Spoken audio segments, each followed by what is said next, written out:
SCP-Objekt Quick Fact: SCP-024, die tödlichste Spielshow der Welt.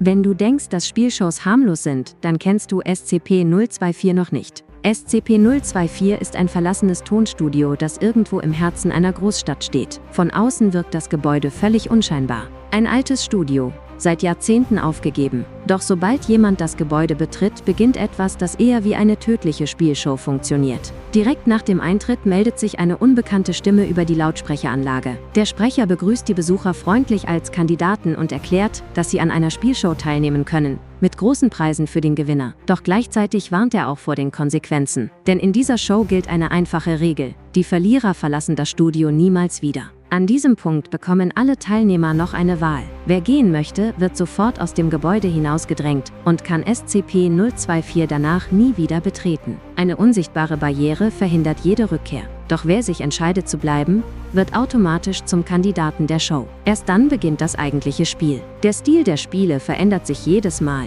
Manchmal handelt es sich um riesige Hindernisparcours, manchmal um gefährliche Aufgaben oder Prüfungen. Doch eines bleibt immer gleich: Die Herausforderungen werden im Verlauf des Spiels immer schwieriger und immer tödlicher. Währenddessen kommentiert der Sprecher das gesamte Geschehen wie ein Moderator einer echten Gameshow. Er beschreibt den Fortschritt der Kandidaten, gibt gelegentlich Tipps und fügt manchmal sogar neue Regeln während des Spiels hinzu. Versucht jedoch jemand zu schummeln oder die Regeln zu umgehen, ruft der Sprecher den sogenannten Studiowächter. Diese Wesen erscheinen plötzlich im Studio, besitzen übermenschliche Stärke und sorgen dafür, dass der Regelbrecher sofort aus dem Spiel entfernt wird. Die Kandidaten, die von ihnen erwischt werden, wurden nie wieder gesehen.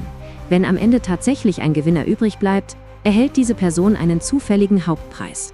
Das kann Bargeld sein, ein Auto, Elektronik oder sogar ein komplett bezahlter Urlaub. Der Gewinner erscheint anschließend außerhalb des Gebäudes mit seinem Preis. Alle anderen Teilnehmer jedoch verschwinden spurlos. Doch der seltsamste Teil passiert erst danach. Nach jedem Spiel wird im Briefkasten vor dem Gebäude eine VHS oder DVD gefunden. Darauf befindet sich eine vollständige Aufnahme der gesamten Spielshow. Man sieht die Kandidaten, den Parcours und sogar ein jubelndes Live-Publikum. Das Problem ist nur: Überlebende Teilnehmer berichten übereinstimmend, dass sie im gesamten Gebäude niemals Kameras gesehen haben und auch kein Publikum. Die wichtigste Regel der Foundation lautet deshalb: SCP-024 darf unter keinen Umständen betreten werden, außer von D-Klasse zu Forschungszwecken. Denn wenn du einmal zum Kandidaten dieser Spielshow wirst, gibt es nur zwei Möglichkeiten: Du gewinnst oder du verschwindest für immer.